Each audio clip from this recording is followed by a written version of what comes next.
یا ایھا الناس اعبدوا ربکم الذی خلقکم، اے لوگو تم اپنے رب کی عبادت کرو جس نے تمہیں پیدا کیا، ٹھیک ہے۔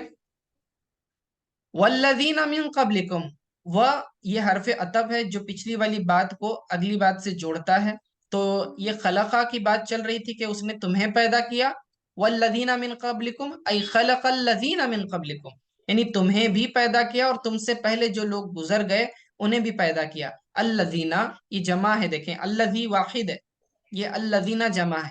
الذین وہ لوگ جو من قبلکم تم سے پہلے گزر چکے، قبل کا مطلب پہلے، یعنی جو تمہارے آبا و اجداد تھے جو گزر گئی پچھلی قومیں، انہیں بھی پیدا کرنے والا کون ہے؟ اللہ تعالی ہے۔ لعلکم تتقون، تاکہ تم تقوی والے بن جاؤ، تاکہ تم تقوی اختیار کرنے والے بن جاؤ، متقی بن جاؤ، پرہیزگار بن جاؤ، ٹھیک ہے۔ اب یہاں غور کرنے والی بات یہ ہے کہ اللہ تعالیٰ نے عبادت کرنے کا حکم دیا اور ساتھ میں جس بات کا ذکر کیا وہ ہے تخلیق، تخلیق کی صفت کا ذکر کیا، یعنی جو ذات نے، جس ذات نے تمہیں پیدا کیا اور تم سے پہلوں کو پیدا کیا، وہی ذات حقدار ہے کہ اس کی عبادت کی جائے، اس کے علاوہ کسی چیز کی عبادت نہیں کر سکتے۔ جس نے تمہیں پیدا کیا، تم سے پہلے لوگوں کو پیدا کیا، تو پیدا کرنا یہ ایک ایسی صفت ہے جو صرف رب کے ساتھ خاص ہے، اور جن معبودوں کی تم عبادت کرتے ہو انہوں نے تو کچھ بھی پیدا نہیں کیا، ایک مکھی اور مچھر کو بھی پیدا نہیں کیا۔ تو جو چیزیں جن کی تم عبادت کر رہے ہو وہ تخلیق کا اختیار ہی نہیں رکھتی، کچھ بنا ہی نہیں سکتے، وہ پیدا ہی نہیں کر سکتے تمہارے بت، تو پھر ان کی عبادت کرنے سے کیا فائدہ؟ اور وہ عبادت کے حقدار ہے ہی نہیں، حقدار تو خالق ہے جس نے تمہیں پیدا کیا، تو اسی لیے تخلیق کی صفت کو خصوصیت کے ساتھ ذکر کیا، عبادت کے ساتھ اس کو خاص کر دیا، ٹھیک ہے۔ آگے والذین من قبلکم، اور ان لوگوں کو بھی جو تم سے پہلے گزرے، لعلکم تاکہ تم متقی بن جاؤ۔ دیکھیں لعل کا مطلب ہوتا ہے، یہ حرف یہ استعمال ہوتا ہے اصل میں امید کے لیے، ٹھیک ہے۔ بعبادتہ، کیا لکھا ہوا ہے دیکھیں، بعبادتہ عقابہ، ولعل فی الاصل للترجی، وفی کلامہ تعالی للتحقیق۔ اب لعل کا استعمال بتا رہے ہیں کہ لعل کو کیسے استعمال کیا جاتا ہے۔ عربی میں لعل کا مطلب ہوتا ہے شاید، شاید کہنے کے لیے، اردو میں جس طرح ہم کہتے ہیں نا شاید، یعنی آپ کو کسی چیز کا یقین نہیں ہوتا لیکن امید ہوتی ہے، امید ہوتی ہے کہ کوئی خیر کی چیز ہو سکتی ہے، شاید کہ آج بارش ہو جائے، ٹھیک ہے۔ تو اس طرح سے تو یہ شاید کے لیے، شاید کہنے کے لیے استعمال ہوتا ہے۔ لیکن جب بھی ہم انسانوں کے ساتھ، دوسری مخلوق کے ساتھ لعل کا استعمال کریں گے تو یہاں ہم کس کے لیے استعمال کریں گے؟ ترجی کے لیے استعمال کریں گے۔ ترجی کا مطلب ہوتا ہے امید، امید کے لیے کہ شاید کوئی ایسا کرے، شاید آج بارش ہو، شاید آج چھٹی ہو، اس طرح سے۔ تو یہاں وہی لکھا ہے کہ وَلَعَلَّ فِي الْأَصْلِ لِلتَّرَجِّي، کہ اصل میں لعل جو ہے امید کے لیے استعمال ہوتا ہے، وفی کلامہ تعالی للتحقیق، لیکن جب یہی ہم اللہ تعالی کے لیے استعمال کریں گے تو اس کا معنی شاید والا نہیں کریں گے بلکہ تحقیق، یقین والا معنی کریں گے۔ کیا وجہ ہے اس میں؟ کہ دیکھیں جب ہم کسی چیز کی امید کرتے ہیں تو ہمیں اس کے پاسبلٹیز ہونے نہ ہونے دونوں کے چانسز ہوتے ہیں، کیونکہ ہمیں اس کے انجام کا علم نہیں ہوتا۔ اگر ہم بادل دیکھتے ہیں شاید بارش ہو شاید نہ ہو، ضروری نہیں ہے کہ بادل آئے تو بارش ہی ہونا ضروری ہے، ٹھیک ہے نا۔ تو یہ شاید کہتے ہیں ہم کیونکہ ہم کو یقین نہیں ہوتا، لیکن اللہ تعالیٰ کا علم یقینی ہے۔ اللہ جب کوئی بات کہتا ہے تو بالکل یقین ہوتا ہے، اور اس بات چونکہ اللہ تعالیٰ غیب کا علم رکھتا ہے، وہ بات غلط بھی نہیں ہو سکتی، تو اس میں شاید کہنے کا معنی نہیں لے سکتے۔ تو یہاں معنی کرنا پڑے گا لعلکم تتقون، تاکہ تم جو ہے تقوی والے بن جاؤ، پرہیزگار بن جاؤ، اسی لیے اللہ تعالیٰ تمہیں عبادت کا حکم دے رہا ہے۔ سمجھ میں آ رہی ہے بات؟ ٹھیک ہے، اچھا، تو کیا کیا ترجمہ کیے کہ اے لوگو اللہ تعالیٰ کی عبادت کرو اپنے رب کی عبادت کرو جس نے تمہیں پیدا کیا اور تم سے پہلوں کو پیدا کیا، تاکہ تم پرہیزگار بن جاؤ۔ تقوی پرہیزگاری کو کہتے ہیں۔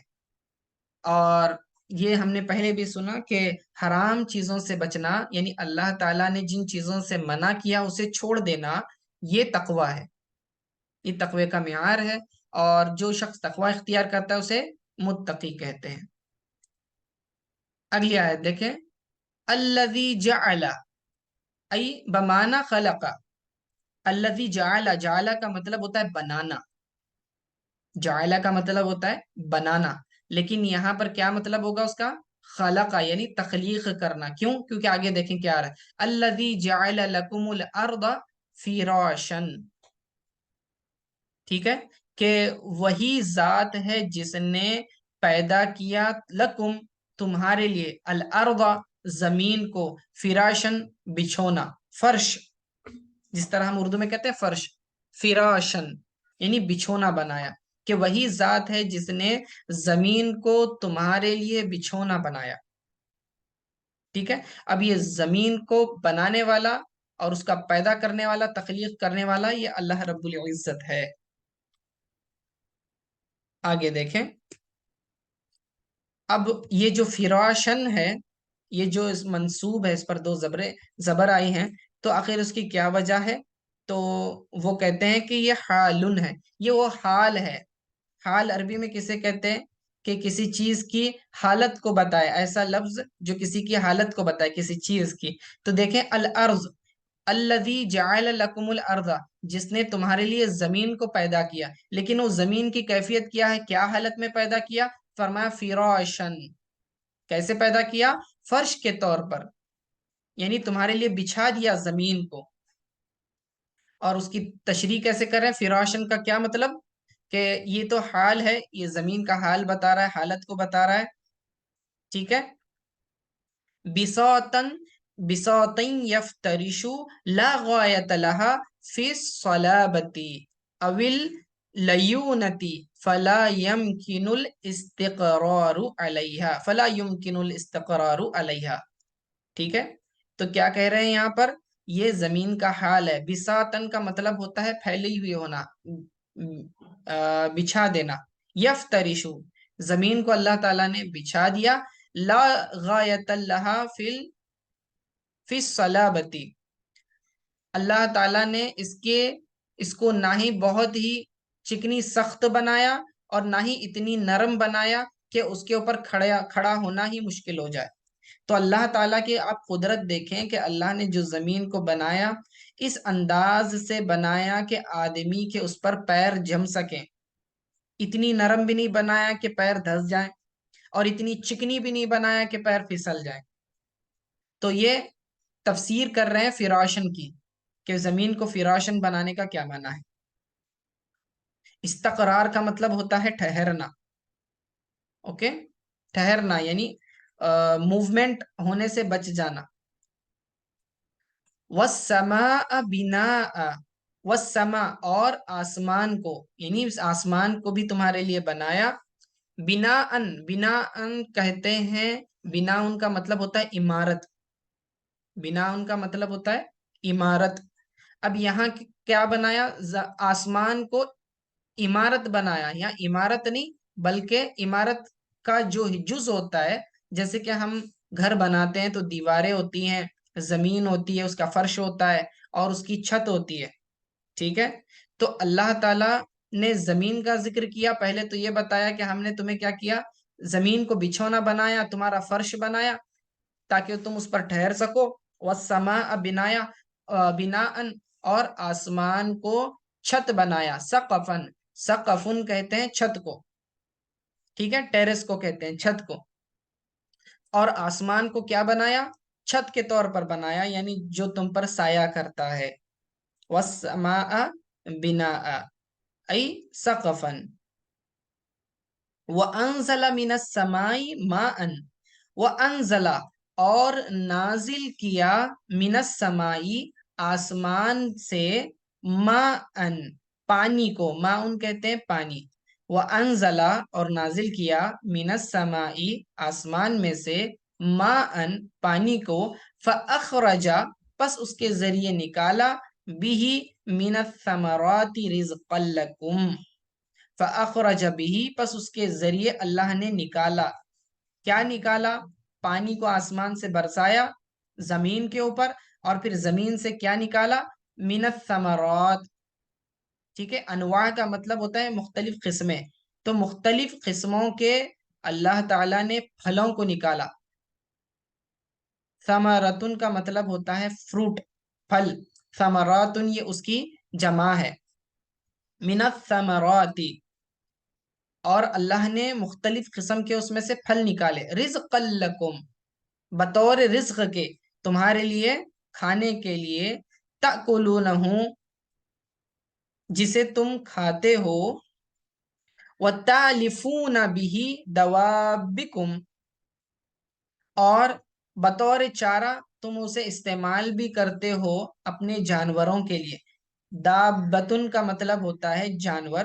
دوابن یہ اس کی جمع ہے، یعنی، اور دوابکم کا مطلب تمہارے جانور. یعنی کہ اللہ نے آسمان سے پانی نازل کیا، پھر اس پانی کے ذریعے اللہ نے مختلف قسم کے پھل نکالے جو تمہارا رزق بنتے ہیں، تمہارے لیے بطور رزق پھلوں کو عطا کیا، اور وہ تم بھی کھاتے ہو اور تمہارے جانور بھی بطور چارہ استعمال کرتے ہیں. یعنی اس کے پتے وغیرہ، گھاس پھوس جو پیڑ پودوں کی ہوتی ہے، وہ جانوروں کا چارہ بن جاتی ہے، اور اس کے پھل تمہارے کھانے کے کام میں آ جاتے ہیں. تو اللہ تعالیٰ اپنی نعمت کا اظہار فرما رہا ہے کہ اے لوگو، اللہ ہی عبادت کا حقدار ہے، کیونکہ اسی نے تمہیں پیدا کیا، تم سے پہلے لوگوں کو پیدا کیا. زمین کو بچھونا بنانے والا بھی وہی، آسمان کو تمہارے لیے چھت بنانے والا بھی وہی، پھر آسمان سے پانی نازل کرنے والا بھی وہی ہے. اور آپ اللہ کی قدرت کو دیکھیں کہ بے رنگ اللہ تعالیٰ پانی نازل کرتا ہے، صاف و شفاف، اور ہر قسم کے درختوں کو اس سے سیراب کرتا ہے. لیکن ایک ہی پانی سب پیڑوں کو پہنچتا ہے، لیکن ہر پیڑ جو ہے اپنا پھل الگ دے رہا ہے، اس کا رنگ الگ ہے، اس کی خوشبو الگ ہے، اس کا فلیور ٹیسٹ الگ ہے. تو یہ اللہ تعالیٰ اپنی قدرت کا کرشمہ بتا رہا ہے کہ دیکھو لوگوں، اس میں غور کرنے والی بات ہے کہ ایک رب جو ایک ہی قسم کا پانی نازل کرتا ہے، تو ہر درخت سے مختلف قسم کے پھل نکالتا ہے، رنگ بھی مختلف، ذائقے بھی مختلف. تو من انواع الثمرات، یہ انواع مختلف قسم کو کہتے ہیں. ٹھیک ہے، تأکلونہ، جسے تم کھاتے ہو. وتألفونہ، اور تم اس کا چارہ بھی بناتے ہو. بہ دوابکم، تمہارے جانوروں کے لیے. اب آگے پھر یہ فا جزائیہ ہے. اب اتنا ساری باتیں بتانے کے بعد اللہ فرماتا ہے فلا تجعلوا، بس نہ بناؤ تم، للہ، اللہ کے لیے، اندادن. اندادن کا مطلب ہوتا ہے شرکا، یعنی اللہ کے لیے تم دوسرے معبود نہ ٹھہراؤ، دوسرے شریک مت بناؤ. شرکا کس میں؟ ہاں، فلا تجعلوا للہ اندادن، بس اے لوگو، تم اللہ تعالی کے لیے شریک نہ ٹھہراؤ. شرکا فی العبادتی. ٹھیک ہے، کس میں شریک نہ ٹھہراؤ؟ عبادت میں کسی اور کو تم شریک مت ٹھہراؤ. یعنی اے اہل مکہ، تم اللہ کو تو مانتے ہو. ان سے سوال کیا جاتا اہل مکہ سے کہ کس نے بنایا زمین و آسمان کو؟ تو کہتے اللہ نے بنایا.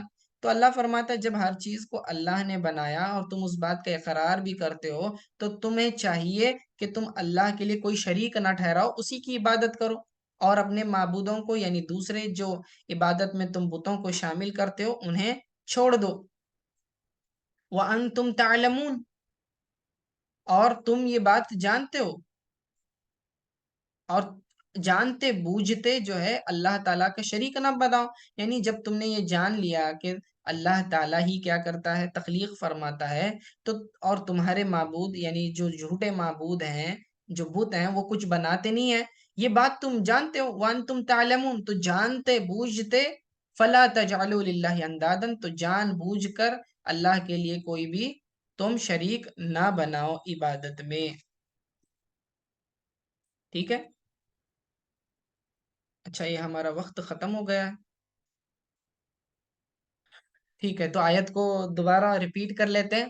وَأَنزَلَ مِنَ السَّمَاءِ اور انزلہ نازل کیا من السمائی آسمان سے ماءً پانی کو فَأَخْرَجَ بِهِ بس اس کے ذریعے نکالا. اخرجہ کا مطلب نکالا، نکالنے کو کہتے ہیں. خرجہ یخرجو کا مطلب ہوتا ہے کہ نکلنا، لیکن یہاں اخرجہ دوسرے باب سے آیا ہے تو اس کا مطلب ہوتا ہے نکالنا. فَأَخْرَجَ پس اس سے کیا نکالے، بِهِ مِنَ الثَّمَرَاتِ مختلف قسم کے پھل، رزقا لکم جو تمہارے لیے بطور رزق اللہ تعالیٰ نے دیا. فلا تجعلوا للہ اندادا پس اللہ تعالیٰ کے لیے شریک نہ ٹھہراؤ. وانتم تعلمون اور تم یہ بات جانتے ہو، یعنی جانتے بوجھتے اللہ کے لیے شریک نہ ٹھہراؤ. ٹھیک ہے، تو اللہ تعالیٰ سے دعا ہے کہ جو کچھ بھی ہم نے پڑھا اسے قبول فرمائے، جو کچھ خامیاں ہوئی ہیں اسے اپنے فضل و کرم سے معاف فرمائے. وصلی اللہ تعالی علی خیر خلقی محمد و علیہ وصحبہ اجمعین برحمتک یا ارحم الراحمین.